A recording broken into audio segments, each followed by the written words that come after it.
you're gonna break into.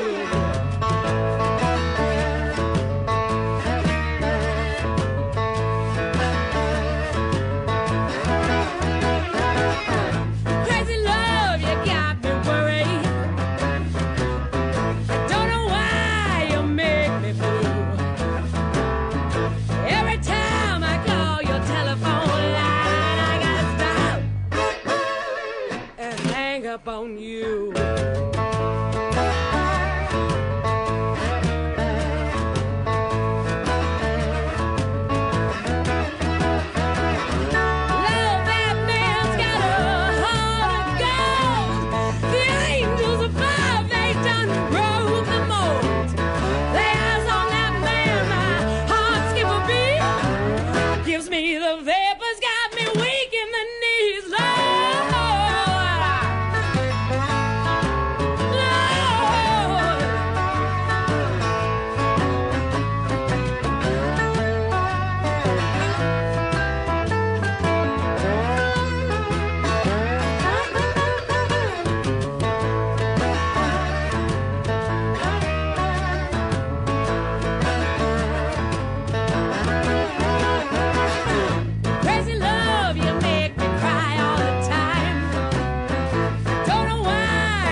Talkin' Boxing with Billy C. It began as a podcast, went live on the net, and transformed into a full-blown empire. Across the web, on Fight Now TV, and on radio stations around the world. It's the only daily boxing talk radio show on the planet, hosted by the only guy with the balls to do it. Many have stepped into the ring. Many have tried to take the belt. And one by one, they've fallen. Another victim of the undisputed heavyweight champion of Boxing Talk Radio. Talkin' Boxing with Billy C. is on now. My style is impetuous, my defense is impregnable, and I'm just ferocious. I want your heart.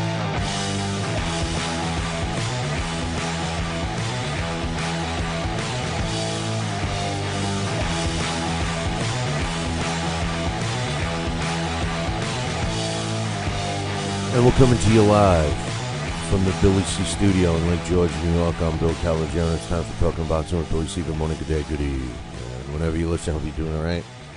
Busy show scheduled for today, as usual. Busy show scheduled for tomorrow, the next day, but not the day after. That's right, a programming note. We will not be doing a live show on Friday, except on Fight Now. Fight Now TV will be getting their show, but the rest of you slugs, including, I hate to say it, including my favorite listeners, the premium podcast subscribers. Yeah, you know, becoming a premium podcast subscriber does a lot more than give you access to all of our content. It also lets you help out the show, man. So you want to show your support, become a premium podcast subscriber. All the information about that, you can find it on either website, www.talkinboxing, TalkinBoxing.com, and that's a good site for the podcast because other than that, it's not really updated. We shifted gears a couple of years ago and have gone solely to the www.billycboxing.com, and if you choose to become a premium subscriber on BillyCBoxing.com, there's actually a couple of options. The real big discount, which is the year subscription for $15, and then they have a monthly option as well. Before we get started, as usual, the show is being brought to us in part by CATS Nationwide Luxury Transportation Service. If you're looking for a limo and you're someplace in the United States or even Canada and you want a hottie driving you around, well, then you need to give my girl, just remember, she's my girl, CAT a call, 202-351-7496. That's 202-351-7496. Tell her Billy C sent you. But remember, she's my girl. The show is also being brought to you in part by Camp and Aaron Tomkovich. If you're looking for a lawyer, use the ones that keep my ass out of trouble. That's Camp and Aaron Tomkovich. Give them a call today, 845-221-4099. That's 845-221-4099. Let Camp and Aaron Tomkovich knock out your legal problem. The show is also being brought to you in part by my friends down at the Halftime Bar and Grill, Route 9, South Glens Falls.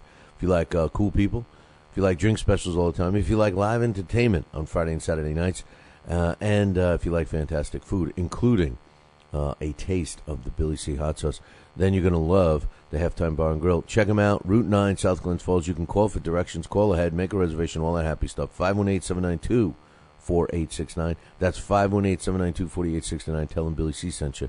And remember, only Craig has the secret recipe. You can go in there, you can start throwing things around, demanding the Billy C. hot sauce. But if Craig's not there, you lose. Halftime Bar and Grill, Route 9, South Glens Falls, 518-792-4869. And finally, the show's being brought to you in part by Ringside.com. That's right, for all your boxing equipment needs, there's only one place to go, and that's Ringside.com. Check them out today, www.ringside.com. Hey, listen, I don't care if you're buying a keychain. Make sure you demand a Billy C. Discount, because if you don't say anything, you're not going to get it. You got to say something, man.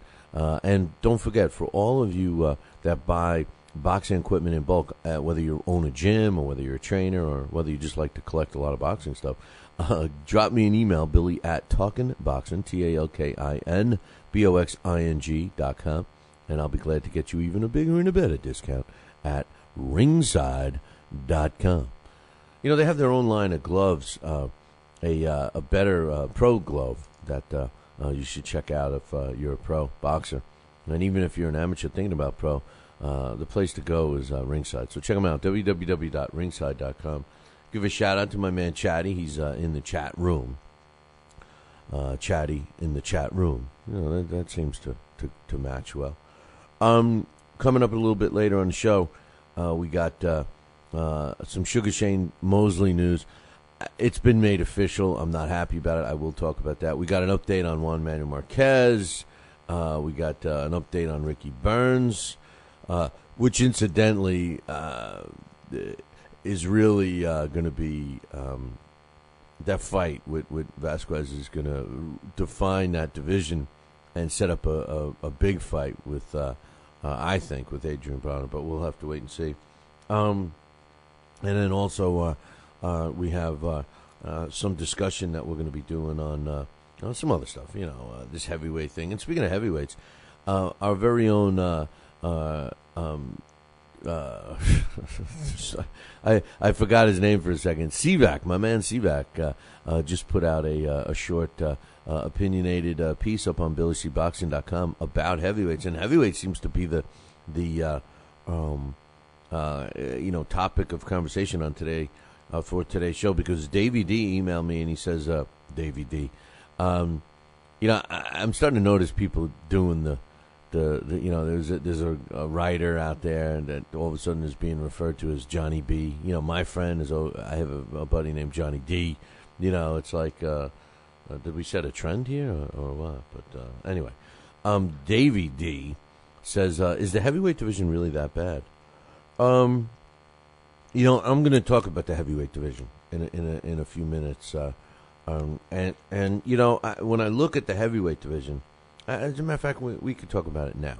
We could talk about the heavyweight division right now. The reason why I'm going to talk about it in a little bit too is because there's some heavyweight news that is kind of funny, actually. But is the heavyweight division that bad? Well, according to our rankings, and that's what I like to go by now. Because I feel that our rankings are really the best. Ring Magazine used to have decent rankings. I've noticed a terrible downswing with their ranking system. So I'm not sold on the idea that they're not being biased to the Golden Boy fighters. As far as the other sanctioning bodies' ranking system, they're biased as well. And because a guy doesn't fight under their banner, they won't rank him, and that's not right. Ours is non-biased. It's the guy who beat the guy. You may or may not agree with them, but I'm going to go by those. And when I look at the heavyweight division, Dave, I'm responding to an email from Davey D. And I look at the heavyweight division as we define it. And, you got the top two guys, which are the Klitschko brothers, right? I mean, you can't really argue or say anything negative about them, either one. You could say Vitaly Klitschko needs to retire. You could say that he's missed a step or lost a step, I should say. You could say he's got other interests. Yeah, I mean, you could say a lot of things, but he's still number 2 in the world as far as I'm concerned. And his brother number 1. As our third ranking, I have Alexander Povetkin. Now, I'm not going to comment on two guys in our rankings because I've said enough about them. And Alexander Povetkin is one of those guys. I don't know him personally, and I'm sure he's a nice guy and all that stuff. I think it's a travesty that this guy is in the top 10 rankings. For everybody, I think it's a travesty that he's technically a world titleist. I think it's a joke that they're making Vladimir Klitschko fight him as a mandatory when they stripped Vladimir of the title after he beat David Haye, or they didn't strip him. They did strip him, but they told him at the time they elevated him to super champion. I'm talking about the WBA. And now all of a sudden, Povetkin's a mandatory. There's no rhyme or reason there. So I'm not going to really comment on him. And the other guy I'm not going to comment is the guy we happen to have at the number 8 spot, which is David Haye. I'm not going to comment on him because, to me, he's a fraud. And I'm not saying that because the lack of talent or the lack of his ability or anything. The reason why I'm calling him a fraud is because, he doesn't follow the same rules as all the other heavyweights. He doesn't pay his dues. He doesn't do this, do that. He wants a fast track to a big dollar major fight. And I don't think it's fair to the other fighters. Hold that thought. I'm going to continue taking a look at the heavyweight division as I kick off the show with an email. I only have a couple of other emails to read, but this one has to do with the heavyweight division, and I'll finish up with that in about 2. If you're in upstate New York and you need a trucking company, then you need Rosselli Enterprises. Rosselli Enterprises is trucking at its finest. They have it all. Dump trucks, dump trailers, walk-in floors, flatbeds, flow boys, tankers, loaders, and a full line of roll-off containers for any job, big or small. Rosselli Enterprises is also the source for all your sand, gravel, and topsoil needs. Visit them on the web at RosselliTrucking.com or call 315-433-5115. That's 315-433-5115 and tell them Billy C sent you. Are you ready, America? Then let's get it on with Fight Now TV. It's time, fight fans. Your channel has arrived. All the fights, all the names, all the action. From world-class boxing events to mixed martial arts showdowns and other combat sports matchups, Fight Now TV delivers the hits and more. Call your television provider and tell them you want to get it on with Fight Now TV. For more details, go to fightnow.com. We've got a great matchup tonight. Fighting out of the left corner is the number 1 ranked contender. No, he is not. I'm sorry, but who are you? I am the IBO computer. I am programmed to provide only fair and unbiased boxing rankings. This fighter is the number 15 ranked contender. Fair and unbiased boxing rankings? That's a new concept. Actually, it is not. The IBO has provided unbiased computerized rankings for many years. Well, we've still got a great fight tonight, folks. In the left corner is the number 15 ranked contender. The IBO, the champion of integrity. Learn more at IBOboxing.com. Check out BillyCBoxing.com now, or feel the wrath of the mighty mustache. Oh, that hurts. Why are you doing that to my face? I hate you. I hate you. That's BillyCBoxing.com. Consider this your warning.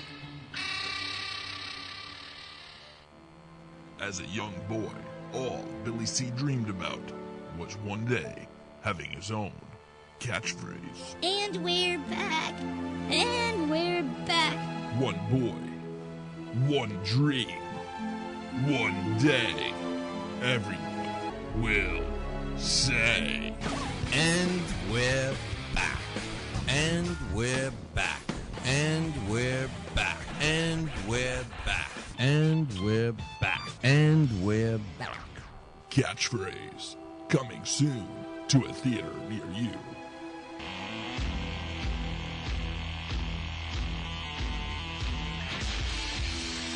And we're back. You're listening to the Talking Boxing with Billy C show. You're watching the replay on LDL TV.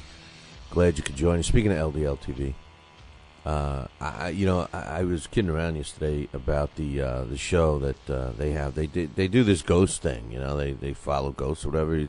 My man John, the big cheese over there at the LDL TV, he's got these special machines, you know, and they go into these haunted houses and stuff like that, and they can hear what the ghost is saying and stuff.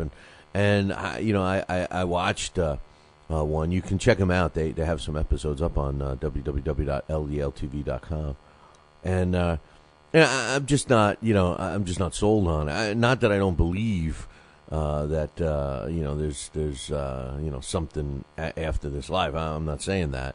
But, I don't believe that we can communicate, especially, with these machines,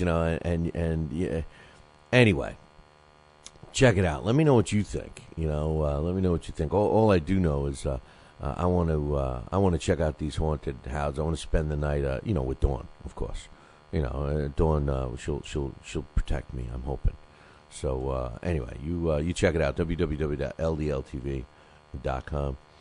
Davey D asked me, "Is the heavyweight division that bad?" And I'm starting to take a look at it, and I, jotted some notes earlier this morning. Earlier. Some people are like, "Huh? Earlier? I'm just getting up."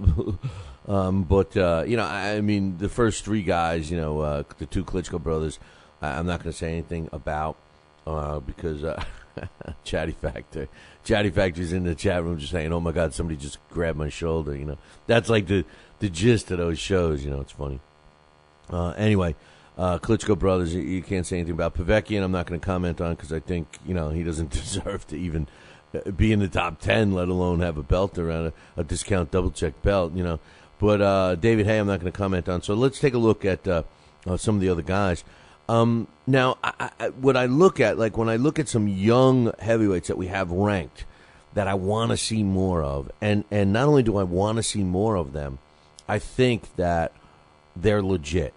And those guys, there's a handful of those guys. There's 5 of them, really, and that includes our currently ranked number 7 heavyweight, who's Tyson Fury, our currently ranked number 9 heavyweight, who's Kubrat Pulev, and even our number 10 ranked heavyweight, which is Derek Chisora, our number 11 ranked heavyweight, which is Bryant Jennings, and then we got him on the cusp, which works out to be, I guess, number 17 is David Price. Those guys, all those young up and coming heavyweights, I want to see more of. I want to see more of. I think they're talented. I think that as long as they're in, if they're put in some tougher fights and there's some discussion about these guys, some of them fighting each other, I like it. I mean, there's hope. There's a lot of hope. There's a whole lot of hope in the heavyweight division if these guys actually fight. The problem is that you get a guy. And the way the promoter's blueprint now is they overprotect them. They feed them tomato cans. They get them ranked. They get them a shot, and they lose. If they're brought up correctly, maybe these guys are better. Listen, the road to a title for my thought process is that I want to see guys that are ready to make a realistic challenge at the title. What we get too often are fighters that look good on paper but never fought anyone, and that's why we're not really challenging our champions. We say how great the Klitschkos are, and I'm not disputing that, but how do we really gauge them when these young fighters that get their opportunity to take the ass beating from the Klitschkos really haven't been tested, and they haven't been given a chance to get better. The only one out of the ones I've just named is Bryant Jennings. He's the only guy that really, has been put in there pretty tough. Tyson Fury has been, progressively increasing his level of opposition. A lot of people want to see him fight David Price or even a rematch with Derek Chisora. But, in defense of Tyson Fury, I mean, here's a guy that's on the cusp of getting a mandatory shot at a world title. So, you can't really blame him, for taking a step back, so those guys I want to see more of. I think they're proven, all right? Then I have the heavyweights that are questionable, that I'm not sure of anymore, and the reason about the fact that I'm not sure of them is because what have they done for me lately type. Those guys, and I'm going to start off with our number 4 ranked guy, and actually number 4, number 5, number 6, all three of these guys, I don't know what to think of anymore. Tomas Adamek is number 4. After the performance against Steve Cunningham, who, listen, let's not take anything away from Steve Cunningham's performance, but let's be real. I mean, this is a guy that, for all intent purposes, was done. Tomas Adamek was a guy that, was, coming back and trying to get himself another shot, and he didn't look that good, and you start thinking about, his world title shot and everything else. Could Tomas Adamek have been, is he at the end of his line all of a sudden? So I look at him as a question mark. I look at Chris Arreola as a question mark. Whatever happened to him? I mean, Chris Arreola, again, was an exciting fighter, a talented fighter.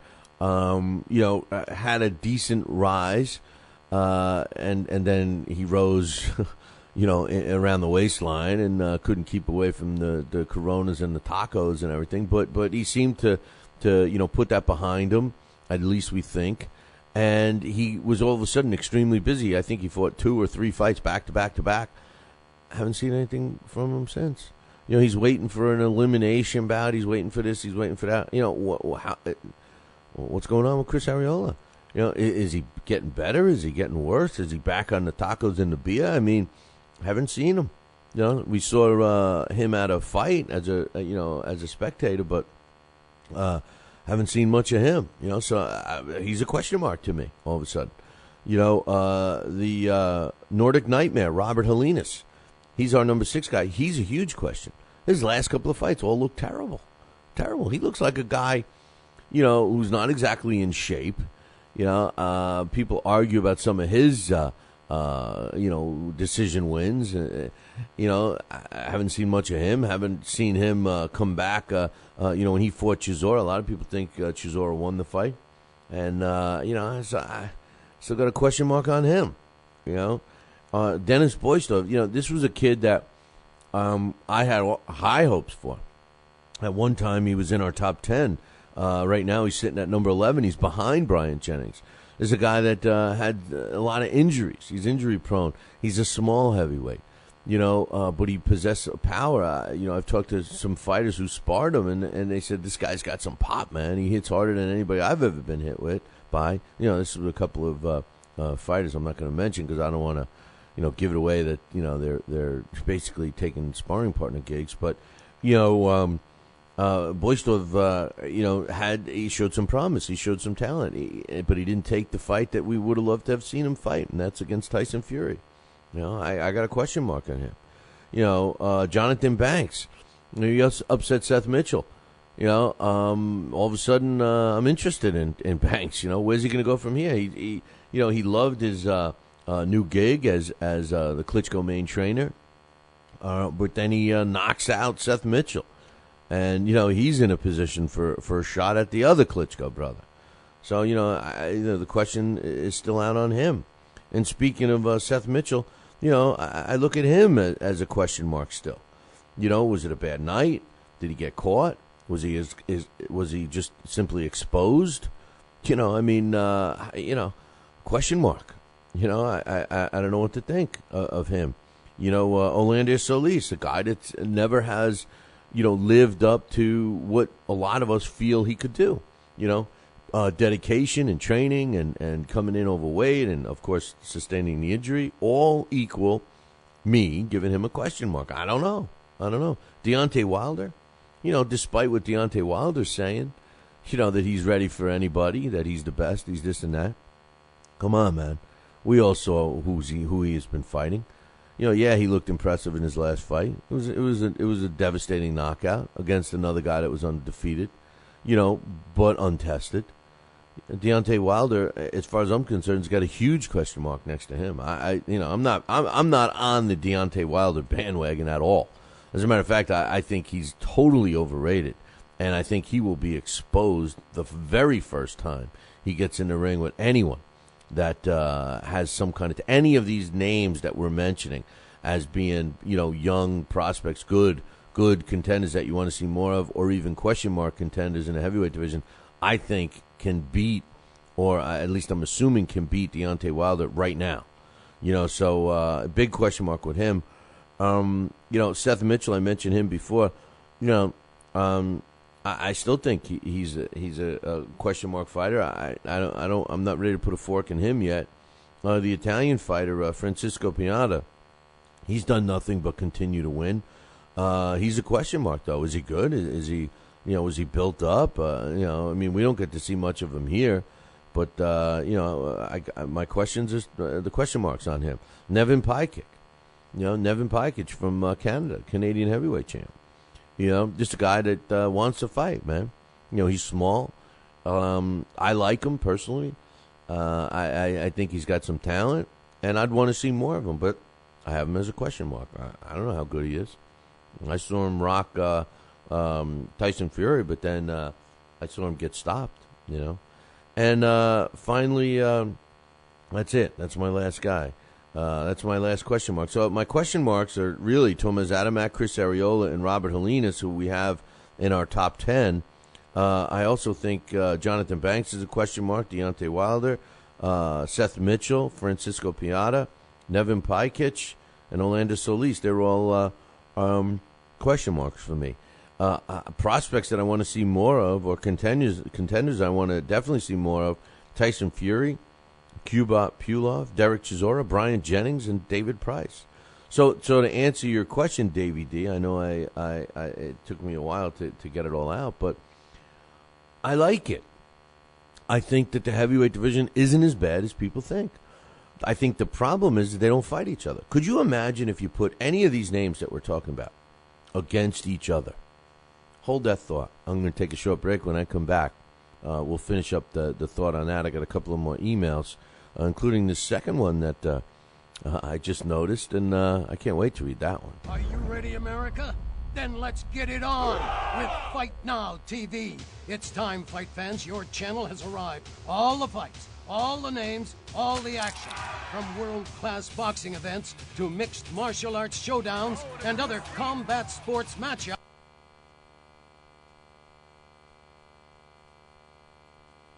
And we're back. You're listening to the Talking Boxing with Billy C show, and yeah, you just heard the sound system crap out. Imagine that. Imagine having a sound problem with the sound system. But anyway, you're listening to the Talking Boxing with Billy C show, and you're watching it on the Fight Now television channel. Glad you could join us. We're in the middle of whoa, wait. You don't have the Fight Now television channel and your sports channel lineup? Well, you need to call your local television provider and tell them that you want Fight Now right now. It's that simple, man. Pick up the phone and call. For all the information about the channel, you can find it on their website, www.fightnow.com.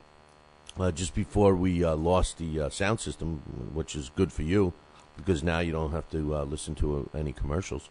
We were talking about the heavyweight division because I got an email from a listener, and he wanted to know, do I really think that the heavyweight division is that bad?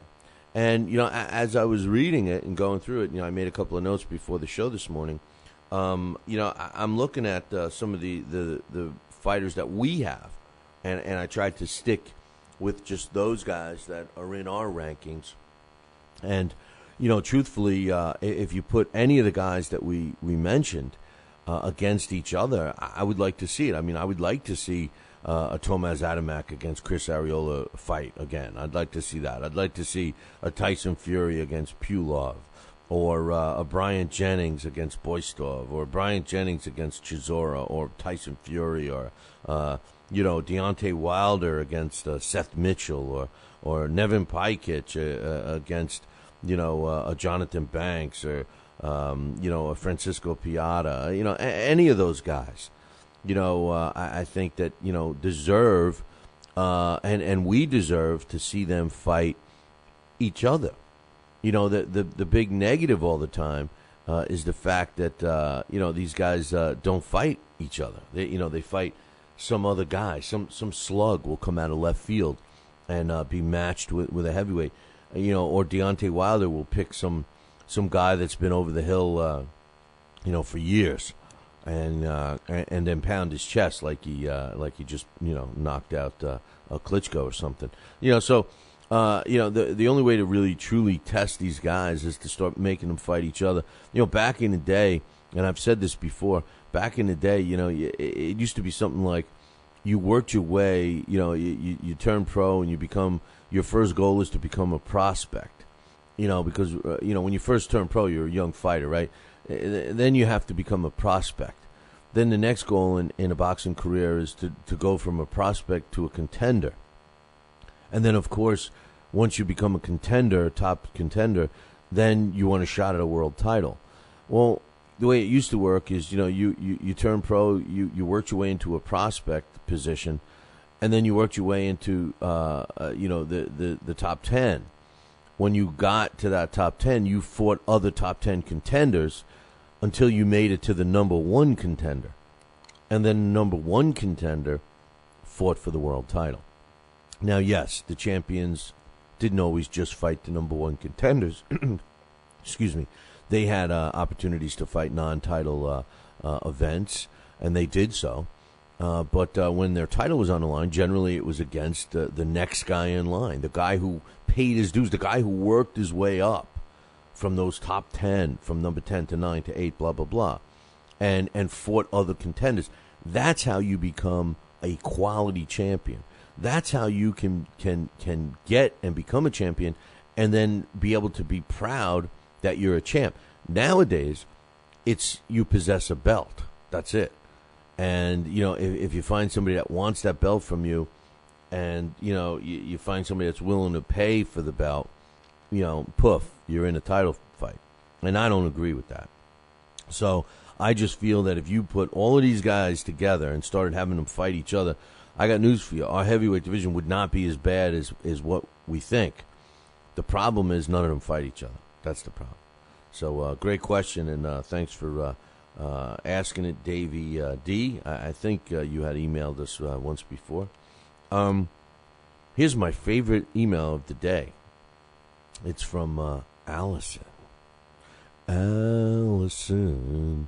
And she wants to know, how can I get a date with Billy C? Email me, Allison, and we can make that happen. Billy at TalkinBoxing, TalkinBoxing.com. That was to Allison. Nice email. Like that one. Oh, no. Here we go. We got another one. It's Floyd is number one is the ID I'm getting.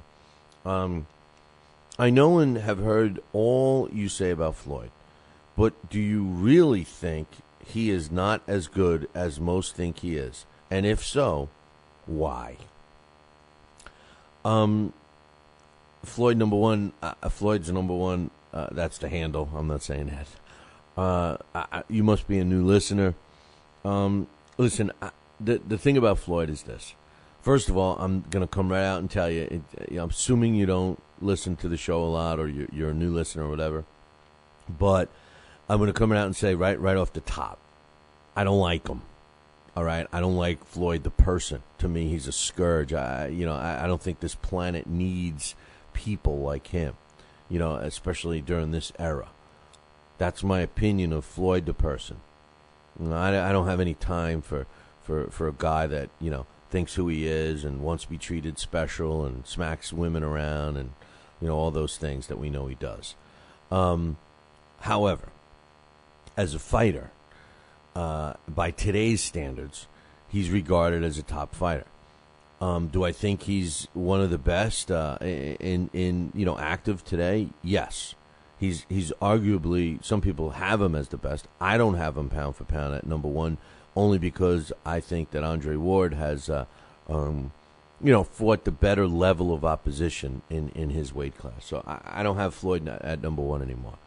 But the main reason that I don't think that he's as good, and I think this is what you're asking me, I don't think he's as good as a lot of people say he is. Now, when we compare him to today, I can't argue with that because he's never lost, and he's never lost.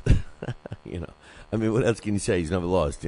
But the bottom line is, he's also been very smart at who he picks to fight. I mean, this isn't a guy that ever says, I'll fight anybody.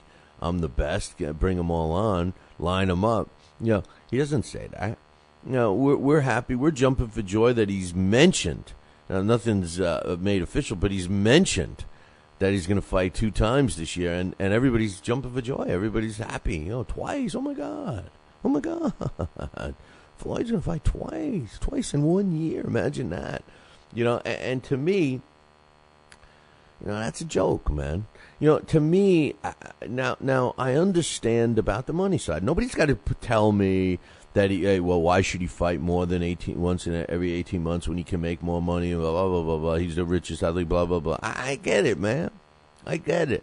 And when if you asked me that question, if somebody asked me that question, do you agree? If somebody said, Billy C., do you agree with Floyd's decisions to make the most money he possibly can and, keep the least amount of risk for maximum amount of reward mentality?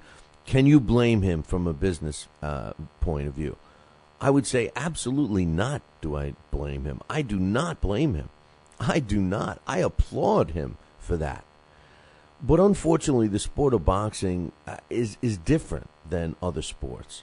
In boxing, in football or baseball or basketball, the goal that every team, and again, it's a team, the goal of every team is to win their title, their championship.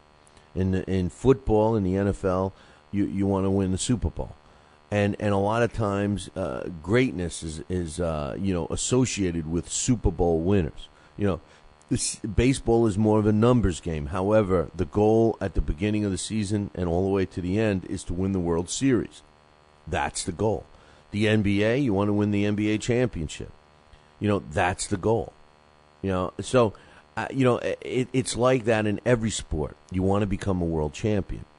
But in the NFL, there's only one Super Bowl world champion. Yeah, it's a team, but there's only one champ. In baseball, there's only one World Series champion. Only one. In the NBA, there's only one NBA champion. There's only one. And even in tennis, where you have, one-on-one, games and stuff, or sets, or whatever they call them. I'm not that familiar with tennis. I just happen to like women's tennis, but at the end of the day, you have one champion of that particular tournament. You have a U.S. Open, and you end up with a champion of the U.S. Open. One. You don't have 10. You have one. You don't have 10 different football organizations, and you're crowning Super Bowl champs for 10 of them, and you got 10 different teams from 10 different parts of the country all saying that they're the champion. It doesn't happen. So I understand the financial things that Floyd does, but where he fails, and why I say boxing's different, is because it's more than the belt. Because back in the day when there was one belt, when there was one middleweight champion, when there was one heavyweight champion, when there was one welterweight champion, to say that you're the world champion meant something. And it said it all. Because we knew that, those guys had to fight their way up. They started off as a young fighter, they became a prospect, then they became a contender, they fought other top contenders, they got their world title shot, and then they won. They're a world champion. One welterweight, one middleweight. So the issue of being the best really wasn't thrown at these guys. because they were actually forced to fight other top fighters on the way up. The modern era, when I say modern, meaning since the 70s and 80s when multiple belts hit the scene, that's not the case. And then now, fast forward into the year we're in now, 2013, you have so many, sanctioning bodies and world titleists and interim belts and super belts and silver belts. And I mean, it's so diluted that, it goes back to the old, how good are you? The belt isn't enough anymore. You're a champion. That's not enough anymore because there's 10 other champions in your weight class. And I think that's why the pressure is on guys like Floyd Mayweather to show us that, listen, Floyd, by holding up the belt, by showing us that you have a belt in this division and that division and the other division, it's not showing us that you're the best. What shows us that you're the best is that you fight all the other best guys. Now, in Floyd's defense, this is a guy that's on the end of his career. So it's not like I expect Floyd to start going through the welterweight or junior middleweight, whichever. He still hasn't really told us what weight class he's going to be campaigning in. But it appears welterweight if the Robert Douglas Guerrero fight indeed goes through. But I mean, the bottom line is he's he's not going. We don't expect him to go through the top 10 because he doesn't have 10 fights left in him. He's got 2 or 3. So he's a different case. Do I really think he's overrated? Yeah, I do. I think he's overrated, not by today's standards, but by overall standards. I laugh when Floyd fans and this email from Floyd's number one, you're probably one of these guys or girls that feel that, he is the best, that he would have been competitive with all the all-time greats. I say no. I say he wouldn't have beaten Sugar Ray Leonard. I say Roberto Duran would have ate him up. I say Marvin Hagler would have destroyed him. I say Tommy Hearns would have beat him. That's just the guys from the 80s. Do we got to go back further? Do we have to go back further than that? You start talking about guys in the 60s and the 70s and the 50s and the 40s. They tear him up. So, by today's standards, yeah, he's good. He's tops. He's arguably the best. Will he get in the Hall of Fame? Yes, he will. Will he be regarded as an all-time great? Yes, he will. Because of the young people that are young today that are going to be old someday. They're going to be remembering him. But in the large scope, in the full scope of the sport of boxing, no. But anyway, I respect him for where he's at today. So I appreciate the email. Floyd's number one. Keep them coming. And finally, I got one last email. It's from Tommy from Poughkeepsie, New York. Man, Poughkeepsie's been in the news here on the show. But he says, will there really be a Pacquiao-Juan Manuel Marquez 5th fight? And do you like it? Yeah, there's going to really be a 5th fight. Of course there's going to be a 5th fight, Tommy. Hey, little Tommy. There's going to be a 5th fight because they're going to pay for it. People want it. And to be honest with you, I am more interested in a 5th fight than I was in a 4th fight. The 4th fight, I was one of the guys that said, why? Why are we being subjected to this? The same thing's going to happen. Same kind of fight. Blah, blah, blah, blah, blah. That was me. I said it. I was wrong. I mean, geez, I've been wrong a couple of times. So, yeah, there's going to be a 5th fight, Tommy, and it's going to be a good one. It was made official yesterday, and, Sugar Shane Mosley has been named the opponent for Paulie Malignaggi. This makes me sick. I'm not sick over the fact. I don't know what I'm sick over. I'm sick over the fact that I think I'm sick over the fact that Sugar Shane has nothing left to prove. And he's he said that they came and they started talking to me about this fight since December. He said, I've been working out with my son. You know, I healed from some injuries I had. He had reasons why every fight that he's looked terrible in recently, that, it was because of an injury.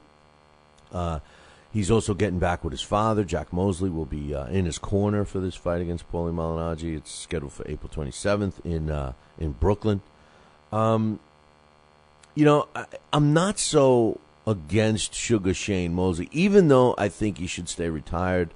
Someone had emailed us not that long ago and said that he should stay retired, that the last couple of times that, they heard him in interviews and stuff, he seems to be slurring his speech and all that. And I'll go even further than that. If you go and listen to it was actually, we've had the YouTube channel for a long time, but we never used it.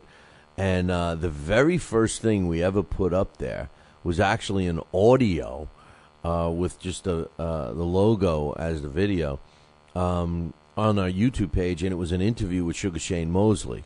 I believe it's also under the hot interview section at BillyCBoxing.com, but it was several years ago. As a matter of fact, I'm trying to remember what fight it was leading into. It was a big fight for him, and he actually got mad at Golden Boy after our interview because I was like, hey, how come they're not promoting you? And he got really mad because he realized that it was true. You go listen to the interview, you'll see it. But the reason why I'm pointing you to the interview is because I noticed that his speech was kind of slurring then, and he had several fights after that. So, I think he should stay retired. I think he should focus on his son, if that's the case. His son should be a basketball player. He's big, and he's already 22, I think, so maybe they should stop that. But my hang-up really is on Paulie Malignaggi. When I look at Shane Mosley, I look at, he's a former world lightweight, welterweight, and junior middleweight champion. He's got a very impressive record. 46 wins, 39 come by knockout. He does have 8 losses, but never was stopped. He has a draw. He's 41 years old. He'll be 41 when he fights in April.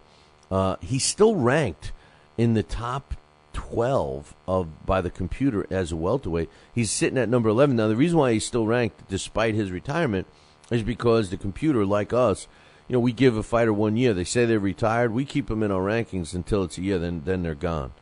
So the computer still has him based on level of opposition and all the criteria that goes into the computer ranking system at number 11. He's got a 71-inch reach, and he's 5'8.5" tall, 400 rounds as a pro. I mean, talk about first ballot Hall of Famer. I glance at his record, and you look at a couple of fights that were nemesis fights. Vernon Forrest, he fought twice, lost twice. Winky Wright, he fought twice, lost twice. But everyone else, he either owned them or avenged the loss or whatever. You look at his last win as a world champion was his basically when he beat Antonio Margarito in the famous Tainted Glove fight. That was the last time that Sugar Shane Mosley looked good, in my opinion. And oh, by the way, that was his last win, because of his last 5 fights, that one included, was 1 win. He had 3 losses and a draw. He had his last fight with Saul Alvarez. We all saw that he was a shell of himself in that fight. Didn't even move. Lost a 12-rounder there. Manny Pacquiao lost a 12-rounder there. Remember, that was they should get a hotel room fight. They were touching gloves and hugging and everything throughout that whole fight. Sickening fight. The Sergio Mora fight. I personally think he won that fight, but still he didn't do enough to get out of that one without a split decision draw. And the fight prior to that was right after the Margarito fight was Floyd Mayweather, and Floyd dominated him. He hurt Floyd. He had that one good round. What was it, the second round or something? And never went after Floyd again, and that was the end of that. But when you look at him, the Miguel Cotto, he fought Cotto and lost. Luis Galazzo, some people thought gave him a better fight. Fernando Vargas twice, he owned him, and all these, Oscar De La Hoya and Antonio Diaz and all these great fighters this guy's fought. I mean, Hall of Famer, no doubt about it. and I'll be looking forward to him, I guess, fighting just for the thing. But the guy that I'm really against here in taking this fight is Paulie Malignaggi. Paulie Malignaggi, I mean, even though Sugar Shane Mosley said, I was thinking about it and running it with a little bit and said, you know what, I think I can do this. I'm holding my own in the gym no matter who I work with. I love this sport. I love to do it. When I'm in the gym, I see myself improving. This is a guy that's 41 years old that's, not wanting to let go of past glory. Maybe he's trying to show something to his son. I don't know. Maybe he just wants to work with his father again. I'm not going to fault. I'm faulting him and the people around him for letting him do this. He's not even making a lot of money for his money. Normally this guy's making $1 million. He's making $350 for this fight. Now most fighters would jump at $350,000, but that's the smallest purse that he's made in probably 8 years. I don't think he should come back and fight. However, I think more blame and more negativity should be on Paulie Malignaggi. First of all, he's a former junior welterweight champ. He's currently the WBA world champion, in case you forgot. He beat Vysenchenko on cuts, was a 9th-round knockout back in April of last year. He followed it up against win his first world title defense in Brooklyn against Pablo Cesar Cano back in October of last year. And guess what? I thought he lost that fight. Is Paulie Malignaggi that good? I don't think so. I was ringside for him when he fought a guy at Foxwoods. Christopher Fernandez was a 16-6 guy in 2009. 16 wins, 6 losses, and a draw. And Paulie Malignaggi did everything he could to beat this guy. He was being booed. He always says what a big draw he is, how many people love him in New York and Brooklyn and all that stuff. He was being booed. And you want to know what? I was also at his fights against Lovemore Nadeau. And that was in Mohegan Sun. He was booed during that fight. He was booed in Atlantic City against Herman Ndojo. And both of those fights were questionable unanimous decision wins. I mean, this guy isn't that good. I give him credit. 32 wins, 7 by knockout, 4 losses, stopped 2 times. They were TKO stoppages. The one fight against Amir Khan, he was taking that beating, and the fight was stopped. I started to like him when he showed all that heart against Miguel Cotto in New York. Listen. This guy, what he couldn't find a better fight. I mean, look at our welterweights right now. We have Timothy Bradley number 1, Juan Manuel Marquez number 2, Manny Pacquiao number 3, Kell Brook number 4, Robert Agos Guerrero number 5, Josito Lopez number 6, Devon Alexander number 7, Paulie Malignaggi sitting at number 8, Victor Ortiz at number 9. Andre Berto at number 10, Marcos Maidana at number 11, Humberto Soto at number 12, Randall Bailey at number 13, Selkirk Iden at number 14, and Mikey Jones at number 15. I'd want to see Paulie Malignaggi fight any of those 15 names I just shouted out at you before I want to see him fight Shane Mosley. Why does a guy, and by the way, it's going to be on Showtime, so here's a guy that on Showtime has been referring to himself as an elite fighter. I had to read one of our own writers refer to him as an elite fighter. This is no elite fighter. Paulie Malignaggi is not an elite fighter. He's not. This is a guy that is grossly overrated. Grossly overrated. Does he have hand speed? Yes. Is he flashy? Yeah. Is he a girly man? Yeah. He's a girly man. And does he do a good job on ringside analysis? I think he does. I think he does a good job. I think he needs to shut up a few minutes during the fights. He never shuts up, and he's always talking about himself in the third person, and he talks about himself as being, a good fighter, an elite fighter. He compares other fighters, moves and abilities during the fight with himself, which is the worst thing you can do, I think, as a ringside analyst. You know, I mean, Paulie Malignaggi, you know, you want to, hey, Paulie, you want to campaign as a world champion? You like being a world champion? You like talking smack on television that you're so good and everything else? Then why don't you pick a top 15 guy? Well, why are you picking a guy like Sugar Shane Mosley who's not even in the mix anymore? You know, a 41-year-old guy, a guy 9 years older with 100 more miles on him. You know, Paulie Malignaggi, more than 100 rounds more. Paulie Malignaggi has 286 rounds as a pro. You know, Sugar Shane Mosley has 400, you know, against world-class opposition. I just named the names that this guy fought. The best fight, the first quality opponent that Paulie Malignaggi faced was back in 2004 when he fought Rocky Martinez. Since then, the only quality fighters he had since 2004, he fought Miguel Cotto, lost. I'll give him Edna Cherry. Edna Cherry is a decent fighter, not a top fighter, but a decent fighter. Lamor Nadal, you know, Herman Ndoju, good quality fighters, but, you know, not elite fighters. Ricky Hatton, quality fighter, he lost. Christopher Fernandez, he stumbled and was booed. It was the fight I was telling you about. Juan Baby Bull Diaz, you know, he won one, lost one. I'll give him credit there. Amir Khan loses. You know, he fights Michael Lozada, Jose Miguel Cotto, the other Cotto, Orlando Lara. Come on, man, don't go by those records. These guys aren't you know, relevant in boxing today. These are the kinds of wins he has. He fights Vysenchenko, a guy. You know, I remember talking to Dax about this. I go, Paulie knocked out Vysenchenko, the guy that appears to have a granite chin. And Dax had to remind me, yeah, Bill, it was on a cut, man. They called it from a punch, and they waved it off because it was a cut. Because, you know, damn well Paulie Malignaggi doesn't have the puncher power to knock out Vysenchenko. You know, so, you know, come on. You know, so if Ricky Hatton couldn't knock him out, you know, so I don't know. And then Pablo Cesar Cano beat him, in my opinion.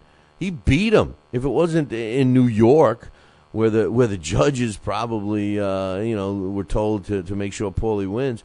I mean, come on, he doesn't win that fight. Cano beat his ass. Paulie Malignaggi is not a good fighter. I'm sorry, he's not. And all it's doing to me, for me, in this particular fight, that they have him going up against Sugar Shane Mosley. All it's doing for me is show me that he has no desire to really fight a top guy. I just named our top 15 guys on our ratings, and I would rather see Paulie Malignaggi fight any one of those 15. And I got news for you: out of all of them, the only guy he probably beats is Randall Bailey, because Bailey doesn't do anything except wait to throw that one punch. And Paulie Malignaggi would outbox him. But that's it. We'll be right back. I said then we'll let's be back. get it on with Fight Now TV. It's time, fight fans. Your channel has arrived. All the fights, all the names, all the action. From world-class boxing events to mixed martial arts showdowns and other combat sports matchups, Fight Now TV delivers the hits and more. Call your television provider and tell them you want to get it on with Fight Now TV. For more details, go to fightnow.com. Broadcasting in all corners of the globe, on the web and radio.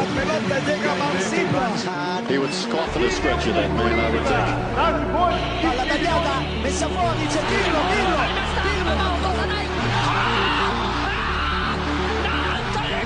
think. You're listening to Talkin' Boxing with Billy C. From upstate New York and the good old U.S. of A. Boxing is here to stay because we are here to stay. The best 2 hours of boxing talk on the airwaves. Hey, fight fans, check out KOFantasyBoxing.com. KO Fantasy Boxing is boxing's only trademarked fantasy game. Check it out, www.KOFantasyBoxing.com. Select your own gym, your own fighters, track them through a season that can last from 3 months to a year, depending upon which league you join. You got to check this out, man. www.KOFantasyBoxing.com. Join it today. Again, www.KOFantasyBoxing.com. And tell him Billy C sent ya. Now back to Talkin' Boxing with Billy C, the only radio host man enough to take a punch from Mike Tyson. Wait a minute, man. Hold on there. Jeremy, man, I need you to take this one, all right? Wait, what? No way. I can't do this. Need I remind you I'm Billy C, damn it? Now put on that mustache and get in there. Hey, look at me. I'm Billy C. Crap.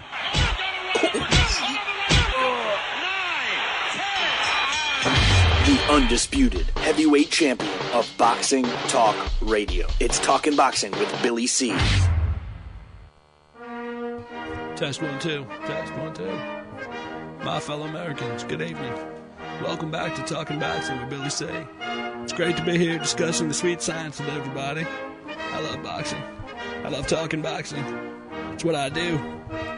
Bill. Wait, what? Bill. Why are you interrupting me? What? Wrong. What's the problem? Billy What? C. I did not have... We're gonna have to ask you wrong to speech. leave. What do you mean wrong, Billy C? What's going on here? Fine, I'll go. I just wanted to talk some boxing on TPSradio.net. That's all I wanted to do. I don't need your damn show. I'll get my own talking wrestling with the other Billy C. Yeah, that sounds good. I've always been a Hulkamaniac anyway. Broadcasting live, brother. Welcome back to Talking Boxing with Billy C. on the mighty TPSradio.net, brother. What you gonna do, brother?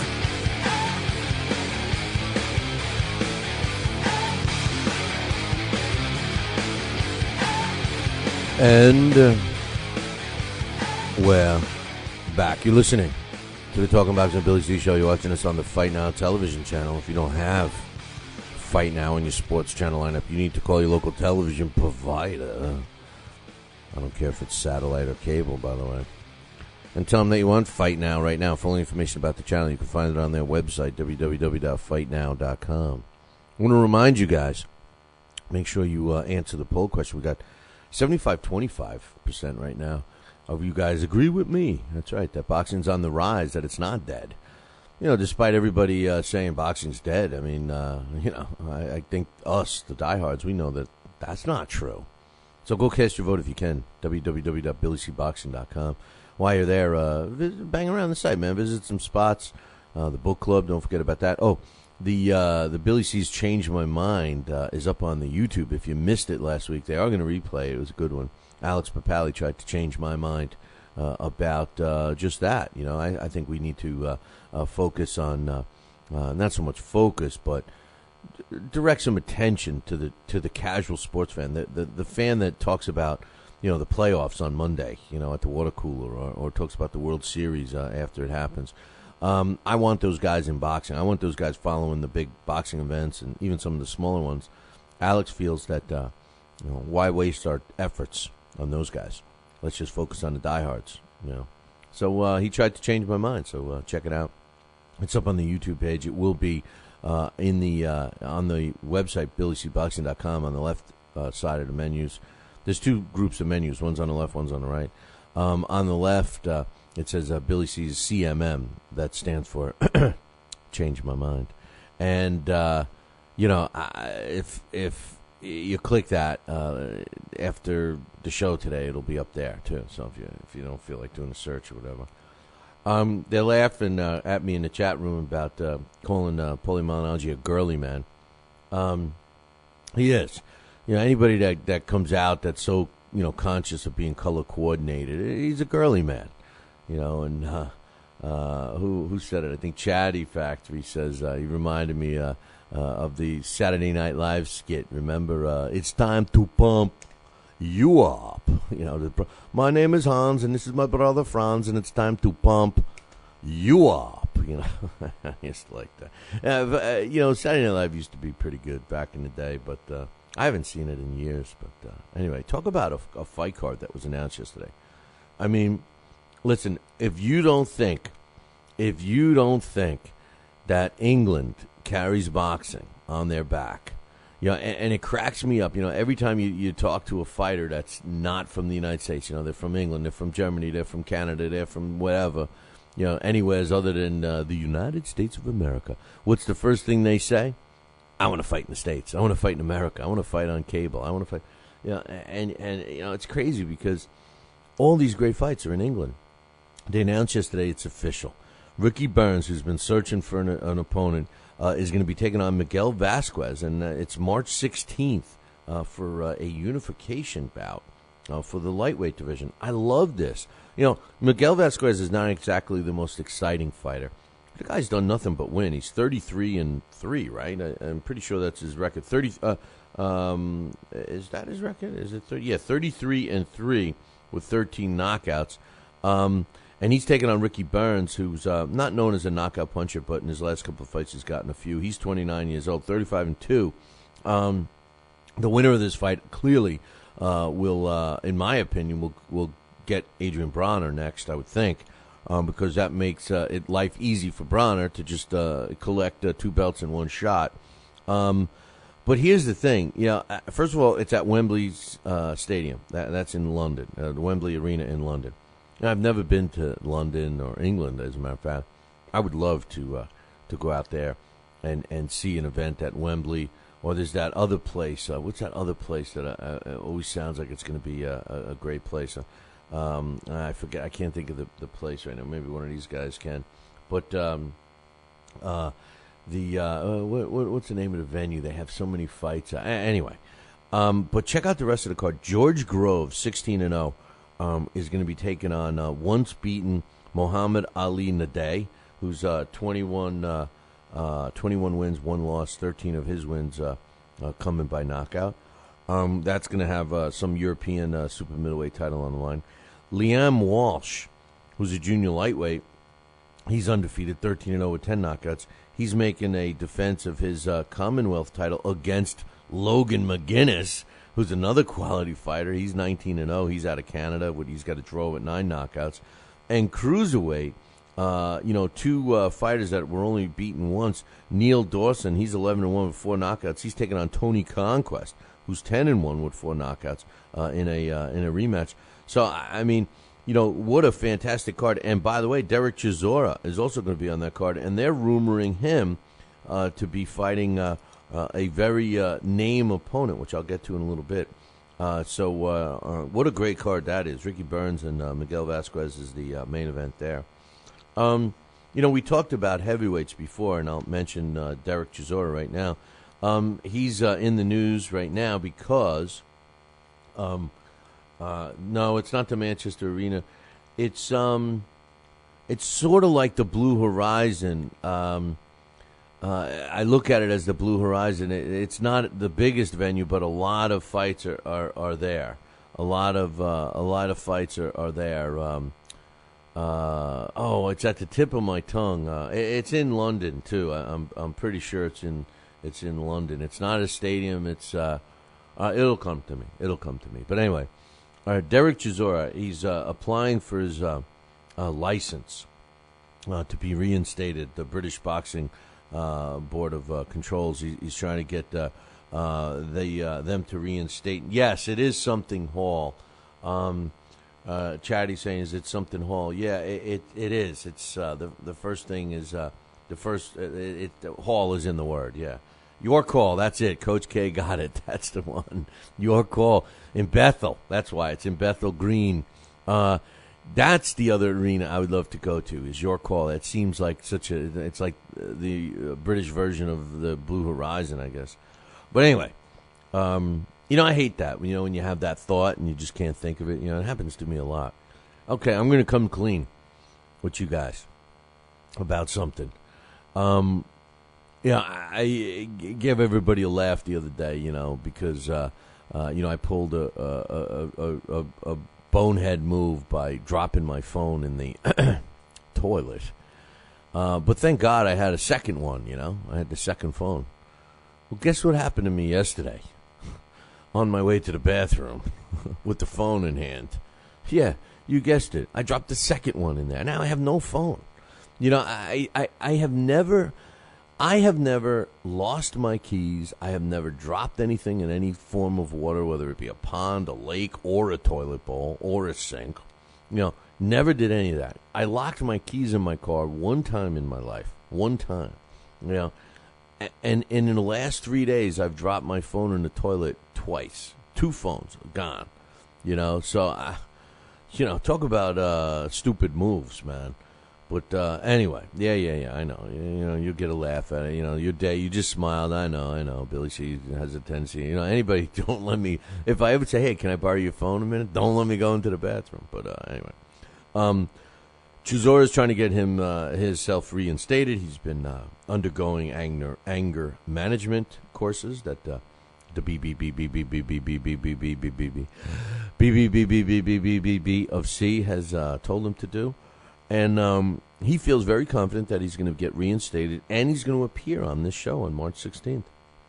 Now, Frank Warren is saying that he feels very sure, too, of it. Oh, by the way, Nathan Cleverly is on that card as well. He's going to be making a title defense against Robin Krasnicki. So, man, what a card that's going to be over in England.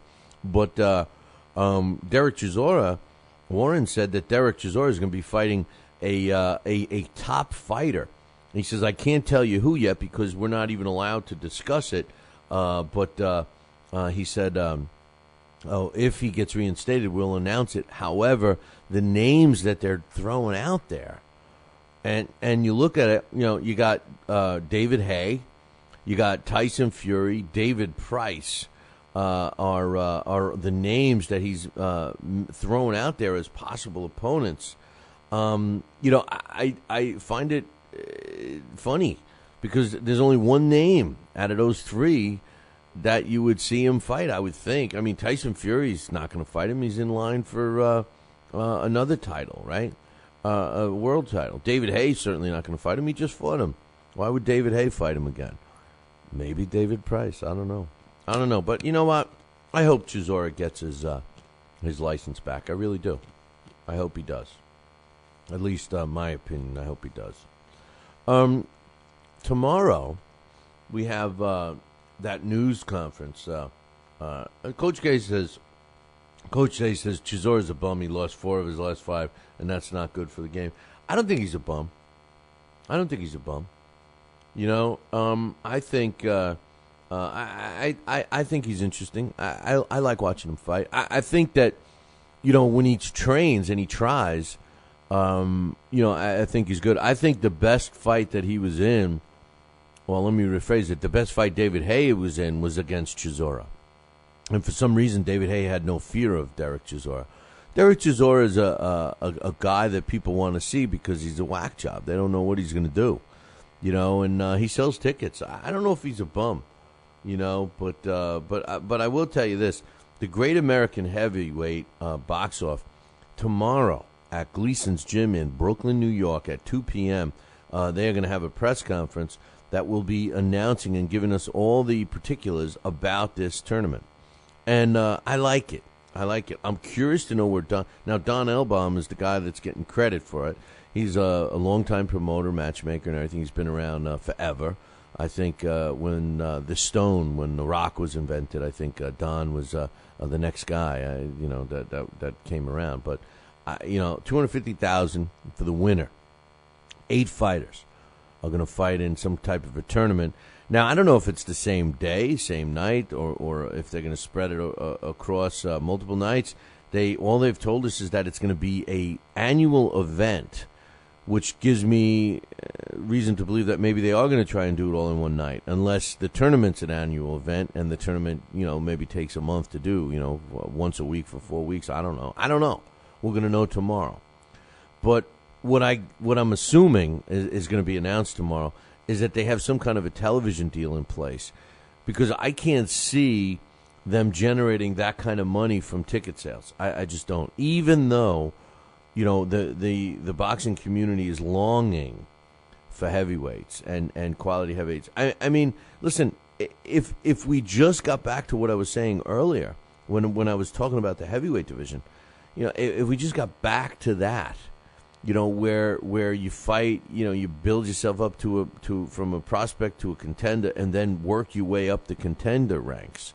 You break into the top 15, you fight the 13th guy. You win that fight, maybe you fight the 10th guy. You win that one, maybe you fight the 8th guy. Move up every couple of spots. And, if the 8th guy beats you, then he moves up, So, I mean, that's what we need. We need a guy, and then we see him fighting against these ranked fighters, and you know what he's going to be bringing. A lot of these fighters, I mean, let's face it, when you watch a big event and you got the guy you heard about, the guy you've seen, the champion, if you will, fighting against the other guy, and the other guy is, may have a very impressive record. He may be undefeated. He may be once beaten. He all of these great, impressive traits are there, but you still never heard of him. And the network is trying to justify that he's there. And then you see him fight, and you're saying to yourself, how did he win any of these fights? This guy can't fight, Well, because he was coddled. He was created and moved along to be in that position as a title challenger. That's his job. That was his focal point. That was his management's focal point for him since they took him on. This great American box-off could be something good. It depends who's going to be there. I've heard rumors about some of the fighters that are going to participate. But I would really like to see, known guys. I mean, some guys that people are aware of. Maybe some fighters that have fallen. They were up there at one time and they were fallen. When I was going through the heavyweight division before, I said that there's several young fighters that I want to see more of that I think are legit. And I mentioned Tyson Fury, Kubrat Pulev, Derek Chisora, David Price, and Bryant Jennings. I mean, out of our top 15 or 20 fighters or so, those guys are the ones I think are legit young top 10 contenders that deserve second looks and everything else. But I still want them to fight other contenders. I think the questions are still out on Tomas Adamek, Chris Arreola, Robert Holinas, Dennis Boistov, Jonathan Banks, Deontay Wilder, David Price, Francisco Piata, Seth Mitchell, Orlando Solis, Deontay Wilder, Nevin Pakic, all of those guys, I'm still, I'm not sure of, but I'd like to see them fight someone else. But could you imagine if these are the guys that are in a tournament? You have a heavyweight box off, and the top 10 guys. All right, Derek Chisora, Pulev, Tyson Fury, they're all in the top 10. Bryant Jennings, he's number 11. So whether you want to include him or not, but could you imagine if Bryant Jennings, Dennis Boistov, Tony Thompson, Jonathan Banks, Ruslan Chigayev, Moritz Wach, forget him, he's a cheater, David Price. I'm just reading our rankings, right? This is number 11 on. Number 11, Jennings. Number 12, Boistov. Tony Thompson's 13. Banks is 14. Shigayev's 15. Moritz Wach technically is 16. David Price is 17. Dimitrenko, 18. Juan Carlos Gomez, 19. Solis, 20. Deontay Wilder, 21. Seth Mitchell, 22. Francisco Piata, 23. Nevin Pakic, 24. Edmund Gubert is 25.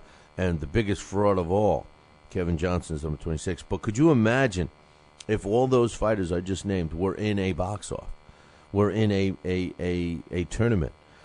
Man, would that be interesting. And then the winner has some juice, right? The winner has some clout. Or better yet, you put the guys you want to see. Adamek, Chris Arreola, Holinas, Tyson Fury, Pulev, Chisora, Jennings, Boistov, Banks, Deontay Wilder, David Price, Orlando Solis, Nevin Pakic, Francisco Piata, and Seth Mitchell. Put those guys in a tournament. Now you're talking, man. Now you're talking. Now I could see where you can generate, $250,000 main purse for the winner. I don't know what they're going to be making along the way. Rumors, I heard the same old guys are going to be. Dominic Gwynn was rumored to be in there, and along those guys. I also heard that maybe the kid that Bryant Jennings fought that time when they stepped up to the main event for the NBC Sports, that Brian Freight Train something or other. He is, I think it's Walker. I think he was mentioned as being in it. Lukajevic was mentioned. But these are all rumors. We're going to know tomorrow. For the most part, if you go there, and whoever you see, if you see some heavyweights in the audience, they're in, because they said that most of them are going to be there. Speaking of heavyweights, did you catch the news out of Copenhagen, Denmark? Now, I've been to Copenhagen. I was there for a fight. Ironically enough, it kind of has something to do with what I'm going to talk about. Brian Nielsen. Yeah, you know, him. That guy. Yeah, he's been around. He's fought them all, right? He's a big star in Denmark. And, the guy looked like he was 60 years. I mean, when I saw him there, I knew it was him. He was trying to be funny and everything else. He mooned the whole press conference, but he looks old, ancient. I mean, I'm old, right? I'm gonna be 52 years old. I don't look as old as him. I don't think.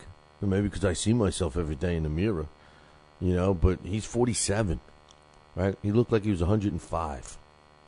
Well, check this out. He's going under the knife to get not one, but both of his hips replaced. Now, talk about a sign of old age. That's usually the first sign. How many people do you know, older people, older than me, that, all of a sudden you hear, they're going in for a hip replacement, their knee replacement. When they start replacing parts, my request is, could I have an American-made hip, man? Don't be saving a few bucks because of my medical coverage and get me a Chinese, a Chinese hip. I don't want an aftermarket hip. I want a real hip. I want an American-made hip. But then again, our labor force here in the United States, maybe let me check that. I'll take a European-made. I'll take a German-made hip, please, or even a Japanese-made hip. But anyway, Brian Nielsen is going under the knife for 2 hip replacements. He's getting both his right hip and his left hip. And he said, and I quote, "I'm well aware that I'm a very old man, and it will soon be over and out. But I'd like 1 or 2 more fights before it's all over." This is what he said on television yesterday. The surgery is tomorrow. He says, it's not just me who decides. My family's going to have something to say about this, and I haven't discussed it with the doctor, so I may not even be able to return. He says, but if everything goes well, and if I'm back on my feet in a month, it's going to be a comeback, and I'll have 1 or 2 fights. He says, if I'm not back on my feet after a month, it's over. Let me tell you something, Brian. It's over now before you get your hips replaced. I was at his last fight. His last fight took place in May of 2011 in Copenhagen, Denmark. He fought Evander Holyfield. I was there. All right? I saw this guy. Now, he was still slick, but Evander was 50, or 49 at the time. The fight was, first of all, Brian Nelson looked like somebody's grandfather. He looked like somebody's grandfather. I met Michael Buffer. I was standing next to Michael Buffer, and we actually might have the picture around. Dax might have it on one of the Facebook's accounts or something. But I'm standing, ironically enough, at the buffet table, talking with Michael Buffer. And, they had this weird stuff over there. It was like this, it wasn't mayonnaise, and it wasn't mustard, and it wasn't relish, but it was yellowish, and it was weird. And they put it on their roast beef, little mini roast beef sandwiches that they had. And I'm like, what is this? But it was good. Anyway, I'm eating one of those, and I'm talking with Michael Buffer, and I said, so, what do you think? And this was at the weigh-in, And he looked at me, and he goes, interesting. Brian Nelson looked like he was 105 years old. Evander Holyfield, well, Evander looks good for his age.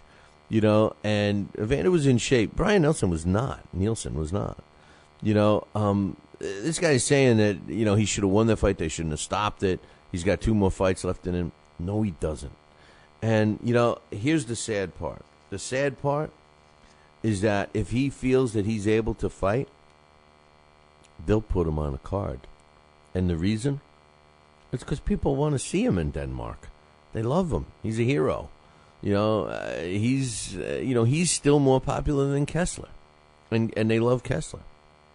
You know, amazing. You know, he was trying to be funny in the press conference. He comes up, literally, he had, I mean, just his physique. It did not look like he was in the gym.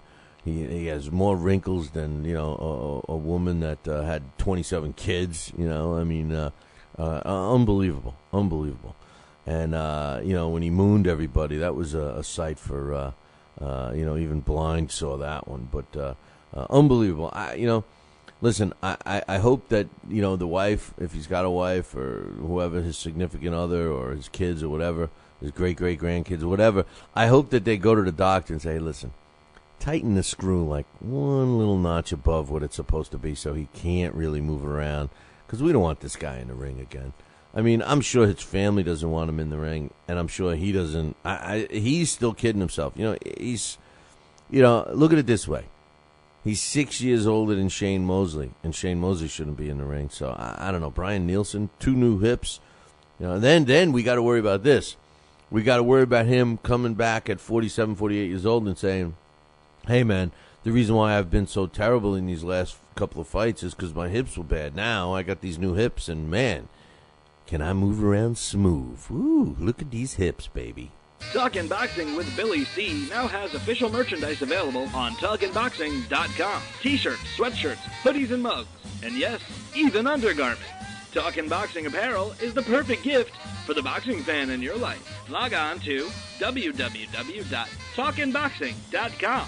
That's TalkinBoxing.com. And place your order today.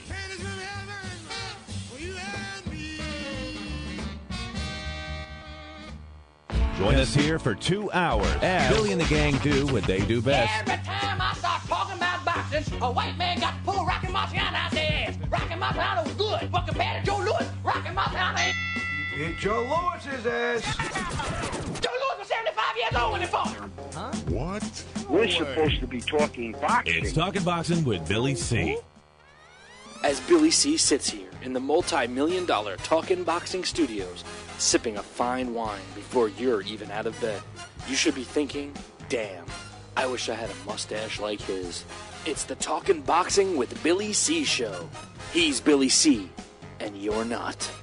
Sucks to be you. Now let's dig into our archives and hear a rare interview when Billy C. first became the champion of boxing talk radio. Hello, Billy C. As the new champ, can we ask you a few questions? Why, certainly.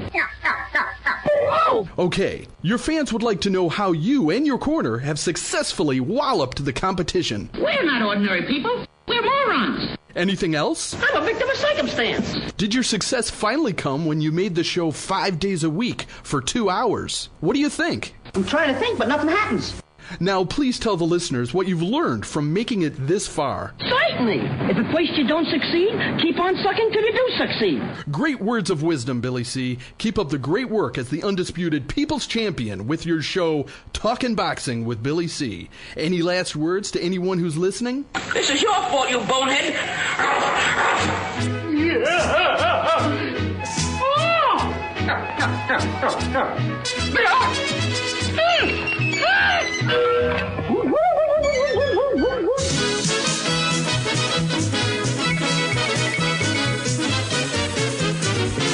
And we're back. You are listening to the Talking Boxing with Billy C. show. You're watching us on the Fight Now television channel. Oh, what? No, sorry. That was Wolfman Jack there. Wolfman Jack. Who's that, Billy C? Forget it. You're much too young. You're watching us on the Fight Now television channel. And if you don't have Fight Now on your sports channel lineup, you need to call your local television provider and tell them that you want to add Fight Now to your sports channel lineup.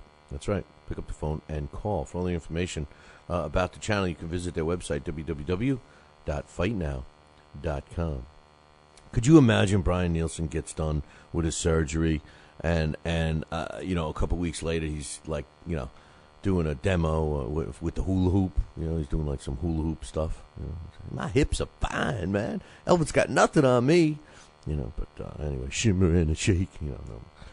Well, it's we think it was made official. We think it was made official. But we don't know. Nothing's officially official until it's officially official. You know, but Juan Manuel Marquez says, "Yeah, I'm going to continue fighting." We knew that was going to happen. We knew this was going to happen, but. Now, this is where, I know that I had the email earlier. No, not the one from Allison. I'm hoping she emails me. Man, you know, you finally got, you know, somebody emailing me for a date. You know, that's great. This is where I think Juan Manuel Marquez needs to rip a page out of the Floyd Mayweather book. Yeah, I said it. You know, Juan Manuel Marquez was telling people that he is going to come back in the ring. He's not retiring, even though he said he was going to retire last year. He didn't. He said he was going to retire. You know, was not going to fight this year. Now he says he will. We all want to see him fight Manny Pacquiao for a fifth time. They're talking about that fight happening, sometime this year. Then we heard that Manny Pacquiao might be fighting in April or September for the Marquez rematch. Well, now Marquez says, "Yeah, I'm fighting. I'm going to continue my career, and I might be fighting as soon as April. And you know, I might make a world title defense of my WBO junior welterweight title. Now, remember, he fought at welterweight for Manny Pacquiao." He said, or I might just fight a non-title 10-round defense. Here's my advice to Juan Manuel Marquez, and I know that he's being talked into fighting again from his promoter in Mexico. Fernando Beltran is his promoter in Mexico City. And, here's my message to Juan Manuel Marquez. Don't do it. Don't do it, Juan Manuel Marquez. Don't do it. You know, here's what you do. You fight another fight against Manny Pacquiao. You make your multi-million-dollar payday, which you're going to make. You made $3 million on the last one. You know, I think that's what he made. You know, he'll make 10 for this one. He'll make 8 on this one. At least, I mean, without even thinking twice, you know he's going to double it. You know he's going to make 6. Why take the risk of losing, of getting cut that might, getting a cut opened up that might affect him in the rematch? Why? There's no way that he can make $1 million purse, even if it's only $1 million only. You know, even if it's $1 million purse, even if it's, I know. I mean, I would do anything for $100,000 right now, but for a guy like Marquez that has this fight locked up with Manny Pacquiao, why would he take the risk?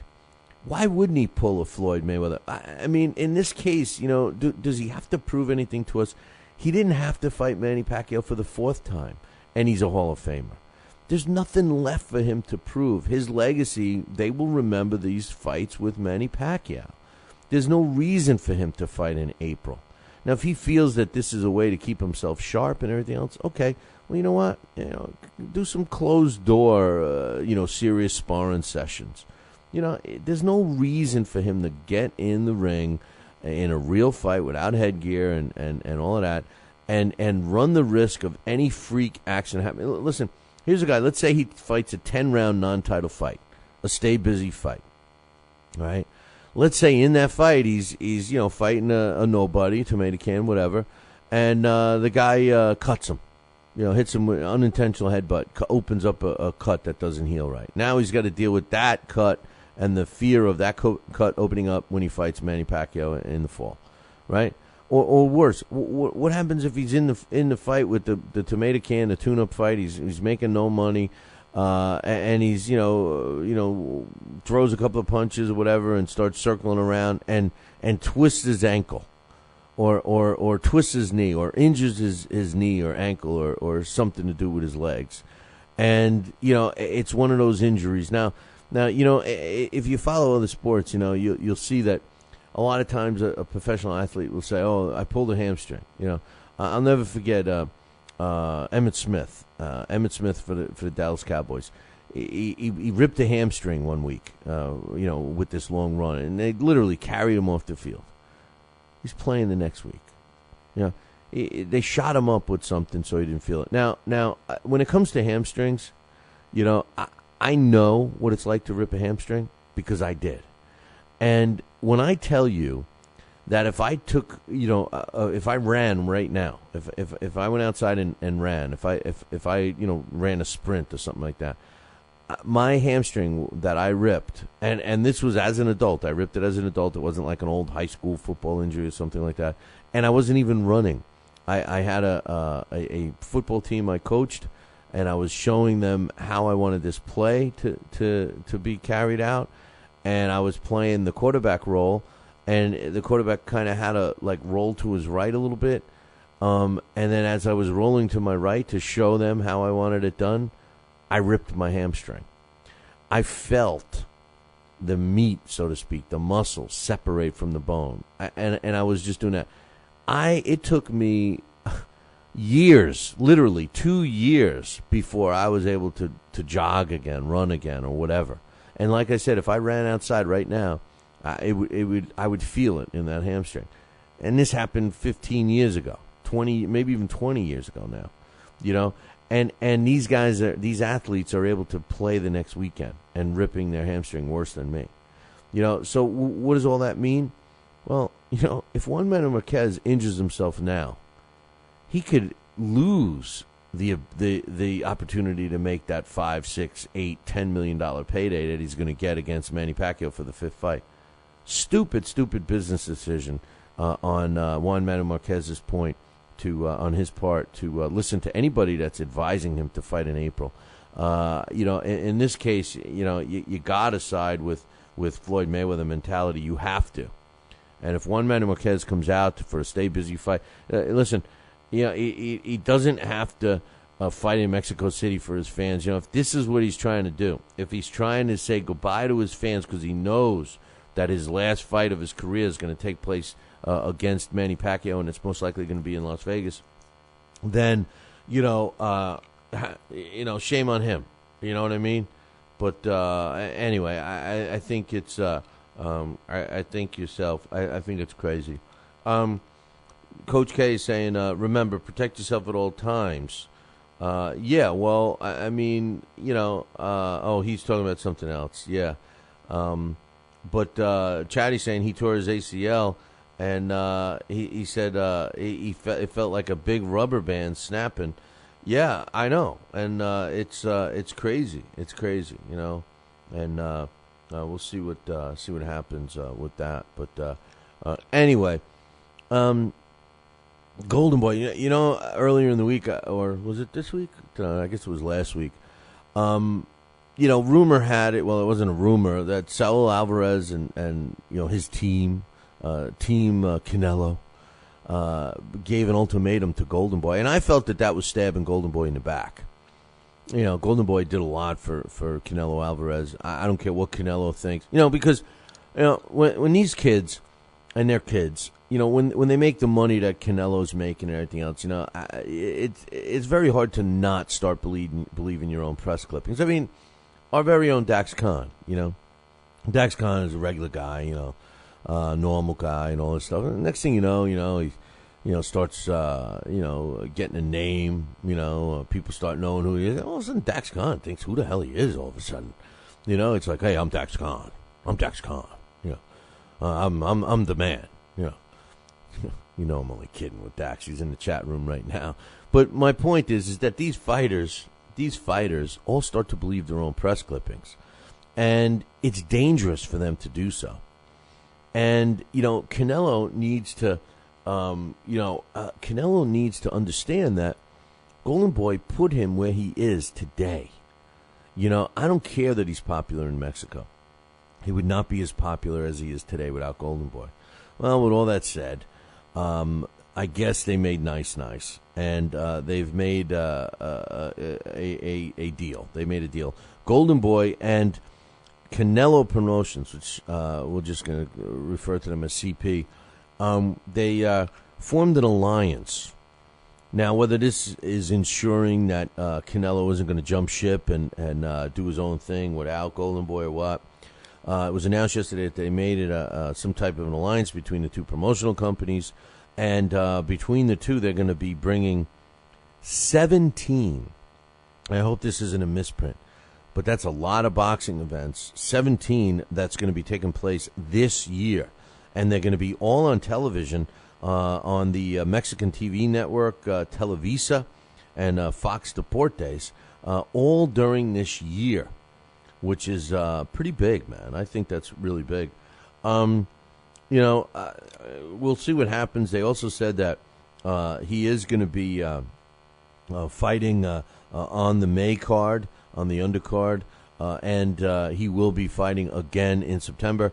So that the all the crying that Canelo was saying was, that he wants to be guaranteed that he's going to get Mayweather and all this stuff. And earlier in the show, one of the guys in the chat room said the fix is in. Canelo and Golden Boy have agreed to the two-fight thing where he'll be fighting in May and September, so the fix is in. Meaning that the only way that they can guarantee Canelo a fight with Mayweather is if Mayweather beats Robert Agos Guerrero in May, if the fight goes through. So if Robert Agos Guerrero and Floyd Mayweather fight in May and Floyd wins, then his next opponent will be Saul Alvarez. That's what Saul Alvarez wants. But what happens if Robert Agos Guerrero beats and upsets Floyd? Now, I know all you Floyd fans are laughing at me now, shaking your head. That ain't going to happen. Yeah, it could happen. It could easily happen. Because Robert Agos Guerrero, all this stuff, this is the worst thing. And I'm shocked that Floyd is letting it happen. Because, whether you like him or not, and I certainly don't, but, I mean, if you like him or not, he's well, you know what? Then I guess you could argue what I was about to say. I was going to say he's a smart guy, but I guess you could argue that point because he definitely does some stupid things. But, if I'm Floyd and if I'm with Team Floyd, and that's the other joke of Floyd, when you mention Team Mayweather, really nobody tells him to do anything. They're yes men to him because they want the checks to keep coming, But if I'm Mayweather and if I'm Team Mayweather and if I'm saying something, if Floyd's listening to the show, if Floyd's watching the show right now, I say this to you, Floyd. I certainly wouldn't want to publicize that your next fight is going to be against so-and-so when you didn't even get through your first fight. I mean, let's face it. This is fuel. This is billboard material. This is this is the kind of stuff that fires up opponents. This is the kind of stuff that Robert Agos Guerrero can turn around and say, man, they're dissing me, man. They're not even looking. They're not even preparing for me. They're looking ahead for September. They're looking at the fight against Canelo Alvarez. They're not even looking at me. They're not even giving me a chance to beat Floyd.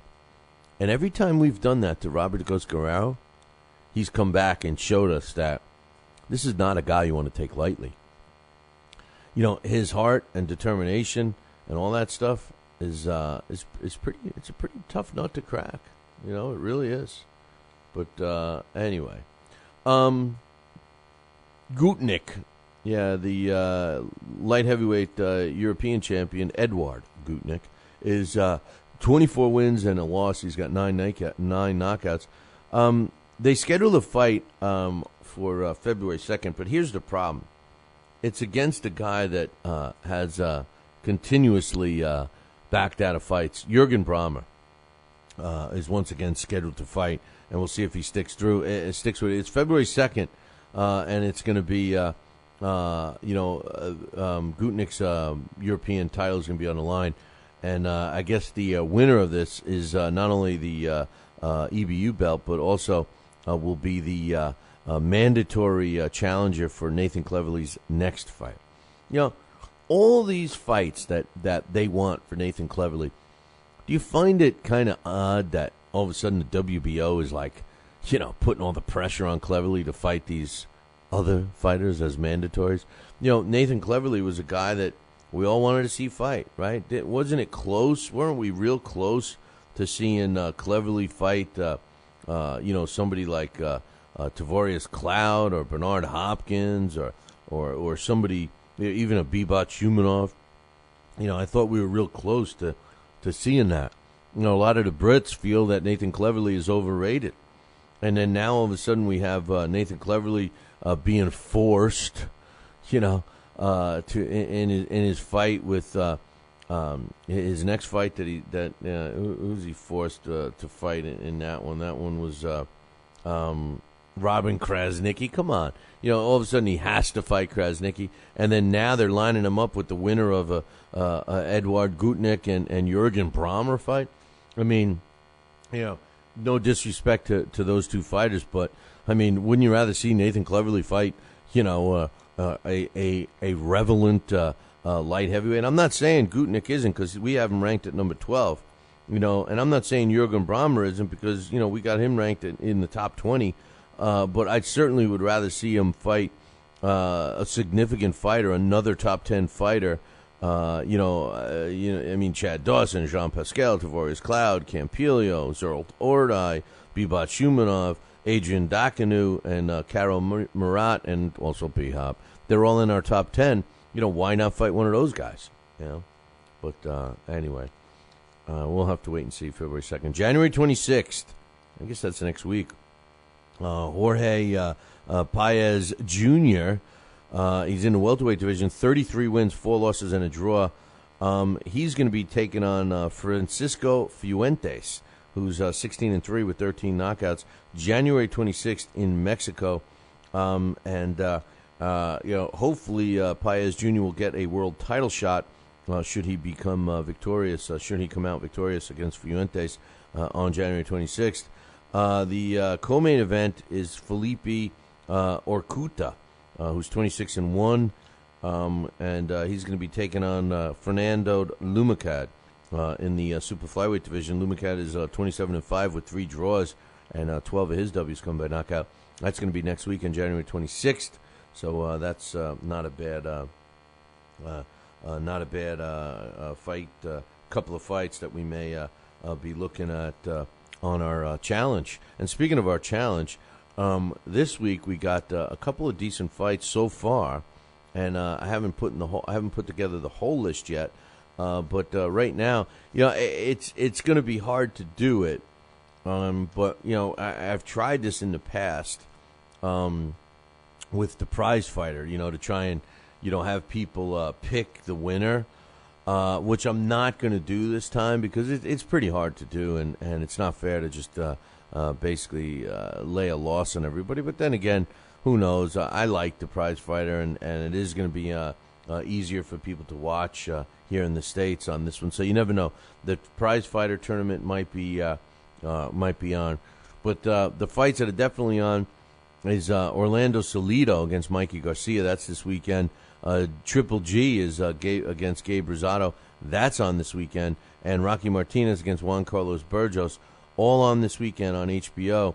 And I'm looking forward to those 3 fights, and all 3 of them will be on our challenge, as well as the NBC Sports fight, the Sports Network card. Gabe Campillo against Sergey why do I always have trouble with him? Kovalev. And Kovalev and Campillo is going to be a really good fight. I loved that fight as soon as they announced it. And then Curtis Stevens against Elvin Ayala. That's the fight of the 2 fighters from the land of the misfits. Curtis Stevens was one of the most overrated. He's with that trainer I can't stand, Andre Rozier or something like that, out of New York. I mean, this guy, he trains guys that don't win. Curtis Showtime Stevens, it's Showtime. But Elvin Ayala, isn't even. That fight's not that good. It's good because there's 2 guys that are evenly matched, so to speak, that are fighting each other. So, anyway. Did the Gavin Rees and Adrian Bronner fight, did the date change? I had that date as February 16th, but I think somebody told me that date is the 23rd now. I'm not sure about that, When's he fighting? The coach is saying Deontay Wilder's fighting again. Is he fighting this weekend? Is he on one of these cards that I missed? Is that what you're telling me here? But they're these guys are great. They keep me straight. They keep me straight. No, I wish they would keep me from dropping my phone in the toilet. But anyway, he's fighting another bum. Dax Khan says he's fighting another bum. So we'll have to wait and see there. Hey, speaking of fights, there's a good one coming to us up at the Times Union Center in Albany, New York, February 2nd. The main event is going to feature two unbeaten heavyweights. That's right. I was just talking about this earlier in the show, how young heavyweights don't seem to fight each other. And I'm not saying that these are actually two top heavyweights, but one of them is a highly regarded heavyweight in Joe the Future Hanks. He's taking on fellow undefeated heavyweight Richard Carmack. Now, if you judge books by its covers, it looks like Adonis fighting the Pillsbury Doughboy if you look at the fight posters. But you can never judge a book by its cover, but maybe you can. I don't know. But if you're looking to go to the fight, Joe the Future Hanks is in great shape, and he's a big dude. I mean, my hang-up with the way they move these guys, specific promoters, is they don't put them in. There's no test. They prepare them. They keep them undefeated, and their main goal is to get them a world title shot. And I understand, but man, you're not giving your fighter much of a chance. By putting them in with slugs, fight after fight after fight, all it gets is, you end up with a slug conqueror, a tomato can beater, guys that can turn tomatoes into sauce. I mean, so can I, but, if you want a real legitimate heavyweight contender, you gotta, increase the level of opposition. On paper, Carmack looks like he is going to be a test for Joe Hanks. He's undefeated. But like I said, look at who he's fought, where he's fought, what he looks like, and you tell me if he stands a chance against Joe the Future Hanks. But what does it all mean? It's still worth the price of admission because the undercard is pretty much stacked, a lot of local kids. So if you're looking to go there, I think Dax Khan will be ringside, so you get to see him. But you can get tickets real easy. If you visit our website, www.billycboxing.com, and click the fight poster of the fight, Joe Hanks against Richard Carmack, it's right on the front page to the right. If you click it, it'll actually direct you right to the Ticketmaster that's located at the Times Union, so you could buy some tickets. Make sure you mention Billy C and demand a Billy C discount. If you don't want to get tickets through Time Warner, the Times Union Center, you can also visit starboxing.com and again mention Billy C and demand a Billy C discount, and we'll see what happens there. But fight's coming up February 2nd, and it ought to be a decent one. Anyway. Fight card ought to be decent. I don't know about the main event, but it looks good on paper. Wake up. It's time for the... It's too early for a trivia question.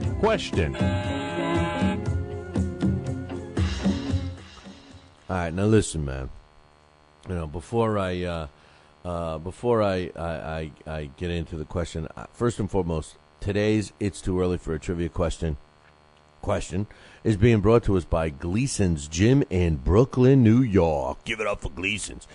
Check them out. You can get to their website by visiting ours, www.billycboxing.com. Click one of the Gleason's Gym banners, or you can call them directly, 718-797-2872. That's 718-797-2872. And tell them Billy C sent you. Now, why do you want to call them? Well, you could buy tickets to the Gleason's Gym boxing events. Any pro fighter that trains out of Gleason's, they always offer discounts and stuff like that if you buy tickets through Gleason's. And then if you mention Billy C, you're going to get more of a discount. You can get some apparel, boxing T-shirts and sweatshirts and stuff like that, hats that say Gleason's, and you all know the history behind Gleason's. So you can, get a hold of them by doing that. You can join the gym, which now has 3 locations. Well, actually 4 if you count the one in London. But they have one in Brooklyn. They have one in Manhattan. Those 2 in New York, and the third one is in Jersey, New Jersey. So we got Gleason's Gym is expanding. And in addition to that, they do have one in England. So, give them a call, mention Billy C., and you'll be on your way. Now, today's It's Too Early for a Trivia Question has been around for a while. Now, all of our trivia questions now are being supplied by Henry Haskup. And Henry Haskup is the boxing trivia guru, a guy that we couldn't stump. We tried stumping him, and we couldn't stump him. So what did we end up doing? Of course, what any group would do when you can't, beat somebody, ask them to join you, and that's what we did. He's now providing the trivia questions, but maybe he's providing them a little too hard, because this one here has been floating around for a while. The question is, who was the very first world title holder to manage a world title holder? Who was the very first title holder to manage a world title holder? In other words, who's the first world champion to manage another world champion? If you know this answer, email me, Billy@TalkinBoxing. That's TalkinBoxing.com. Who's the first world champion to manage a world champion? If you know the answer, email me, Billy@TalkinBoxing, TalkinBoxing.com. And one thing I want to tell you that Henry told us is, make sure that you, don't be afraid to do a search. And if you're listening to the show, if you're watching the show live or whatever, I know especially people on Fight Now in the New York area, you guys are getting up, getting ready for work. You're probably having your coffee. Maybe you're wondering, if you're an attractive woman, maybe you're wondering how to get a hold of me or something. I don't know, but, the bottom line is this. You might think about, oh, yeah, I know this answer, and then you just, your day gets rocking and rolling, and you forget, like me, dropping phones in the toilet, which I did again. Yes, Dax, you heard it correct. I dropped the other one in yesterday. But, the bottom line is this. If you know the answer, email me, Billy@TalkinBoxing, TalkinBoxing. Do not assume that we already have a winner. Because even if you're watching a replay, even if you go back and find this replay, if you're a premium podcast subscriber, that we love you guys the most. And if you're going back and you're playing this show back 2 weeks from now, and, you're hearing this question, don't be afraid to answer it, because you never know. It might still be open. So if you know who the first world champion to manage a world champion was, email me, Billy@TalkinBoxing, TalkinBoxing.com. This day in boxing history. And finally, this day in boxing history is being brought to us by Campanaro and Tomkovich. If you're looking for a lawyer, use the ones that keep my ass out of trouble. That is Campanaro and Tomkovich. Give them a call today, 845-221-4099. That's 845-221-4099. Let Campanaro and Tomkovich knock out your legal problem. 845-221-4099. And don't forget, I'm going to pick up the consultation fee. On this day, January 15th in 1977, Rafael Ortega wins a 15-round decision over Francisco Coronado to win the vacant WBA World Featherweight title, and that took place on this day, January 15th in 1977, in Panama City. Hey, man, that concludes our show for today. I got one more thing to say.